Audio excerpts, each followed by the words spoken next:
Hello and welcome to my channel, A Win with Money. In this video, I'm going to kind of get you to understand the concept of being a good steward with your money. Now, for most people, you might be wondering, I earn whatever amount and I spend, and for the money is never enough. How can I ever be a good steward with money? Well, if that is your thinking, this is the reason why I'm here, and this is the reason why we are having this conversation.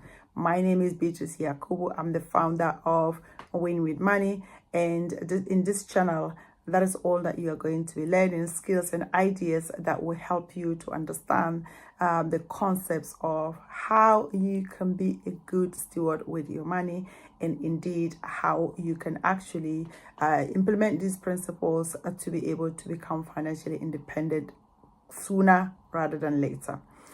Now, in terms of winning or being a good steward with money, most of us, for for a reason not our fault, I would say, because most people or the schools don't teach us about money, and certainly society don't teach us about money. Our parents didn't know, most of us, our parents didn't know much about money. And indeed, if you don't know something, how do you teach it? And if you don't know something, how do you do it right? And I believe that that is the reason why it is said that over 90% of people actually struggle when it comes to money.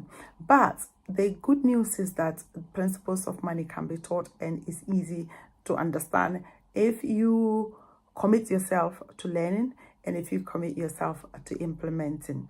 So how do you become a good steward with money? Number one is that you need to know how much that is coming into your coffers, into your pockets, month by month basis. Why is that important? I want to believe that, for a very long time, I used to earn money. So I will earn money from my work, I will earn money from my business, and I will earn money from other investments that I would do. And I didn't actually kind of know how much the money is coming in.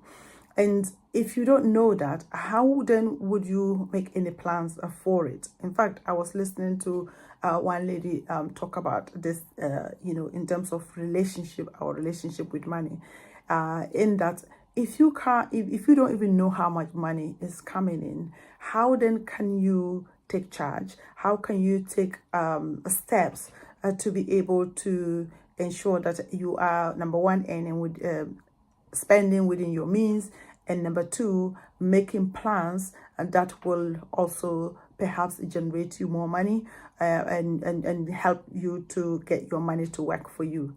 So in the first instance is for you to know how much is actually coming in, and that will mean that you want to find out from your salary. If you have any investment that is bringing you interest, you need to factor that into place. If you do overtime, for example, you need to factor that in. If you are in business and you are earning money, sometimes when we do affiliate, for example, if you have a software that you are an affiliate on, that sometimes can generate you so much money. But if you are not kind of tracking all those, they are just money coming in and going because you really haven't thought about the process of keeping track. So make sure that all the money that is coming in is actually noted. Then the number two is for you now to think about how you would spend this money. Again, for me, I used to just spend the money. The money comes and then you spend it. It comes and you spend it. And I remember when I read Rich Dad Poor Dad by Robert Kiyosaki, he talked about how that kind of lifestyle would ensure that you continue to be stuck in your life as far as the money is concerned. If money just comes in and goes, that is not good for you, because then you are not making plans. You don't even know what is going on in as far as your money is concerned. How then will you make plans to generate more or invest more or make sure that you have your money working for you. So, once you have decide how much money that you need to spend, your necessary, daily living. So, for example, your rent, your food, and your transportation, and so on and so forth. You also want to ensure that for whatever happens, you have 10% put away. If there's something that I have learned over the years as far as money is concerned, this is one key principle that needs not to be violated, because you can work for the rest of your life and will have nothing to show for it.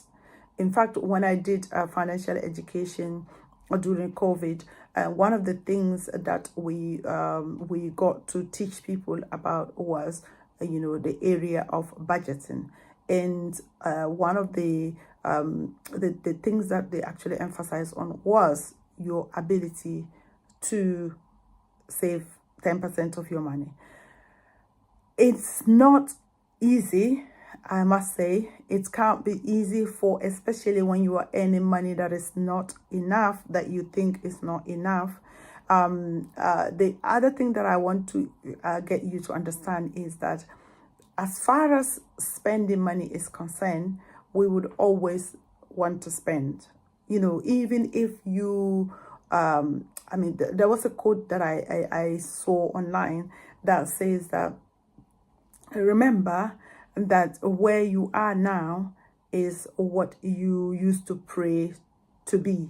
So, for example, if you are now in a 2-bedroom house, you are now driving your own car, and then you have a job that is sustainable and bringing you income, perhaps this is what you used to pray for. Now, the reason why I'm bringing that analogy is the fact that when I was in Ghana and I had we got the job to come to the UK, and all these things were listed regarding how this is how much you are going to be earning per hour. This is how much you will be earning per weekends, and those days Sundays used to be double pay. And then we would just giggle and say, oh wow, we won't be going to church then, because who would go to church if you can go and double your pay? And even converting that to our own currency, it used to be so much money that you could not even conceptualize it. Like, what would I actually be doing with all this money? Until your feet is on the ground and you realize that actually, however much amount that you earn, your expenditure would match that. So that is the reason why budgeting is important, because if you don't take your time to think that, number one, I need to put 10% away no matter what, and also I need to ensure that I'm saving for emergency and things like that, what then happens is that however money that you make, your expenditure will actually increase to match that.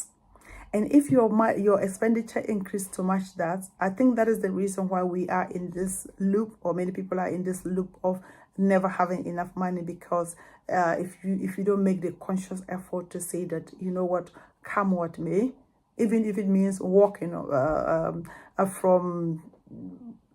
walking sometimes, so that you can save even whatever little money that you didn't budget to actually spend.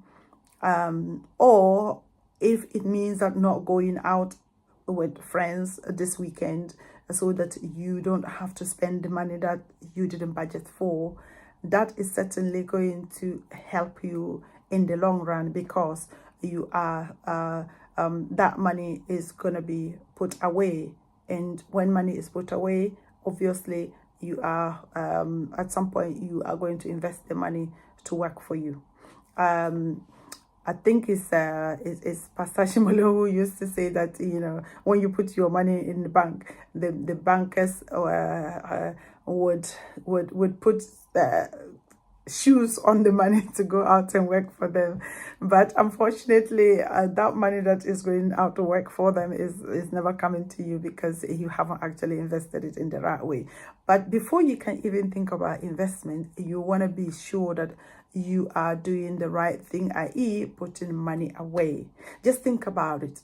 Again, going back to the financial education that we used to do, we used to talk about if you work for 25 years in the presentation that we used to educate parents, couples, and homeowners predominantly. If you work in for 25 years, you would have earned $1 million. Now, how many of us have worked 25 years? Maybe you haven't worked up to 25 years. Maybe you have worked for 10 years. Now, if you have worked for 10 years or even 10 years, that would have been what? Maybe 200,000. If you've worked for 5 years, that's 100,000. And think about it. There's no way that you can keep all the money. But if you were just keeping even 10%, 10% of 10 million, of 1 million is 100,000. So for those of us who have worked up to the point of, up to 20 years plus, we should literally have 100,000 in our whatever coffers, which is if you earn 25,000 a year, and most people that is the base salary for starting a job. So, but the reason why that is not happening is because we are not following the principle of just keeping that 10% away. And I want to urge you that from now, these are the two things I urge you to do. Number one, look at how much money is coming in. And number two, think about putting the 10% away no matter what. And then we'll talk about the rest in subsequent videos. Thank you so much for listening, and do like the video, subscribe to my channel, and I will come your way once again. My name is Beatrice. Take care.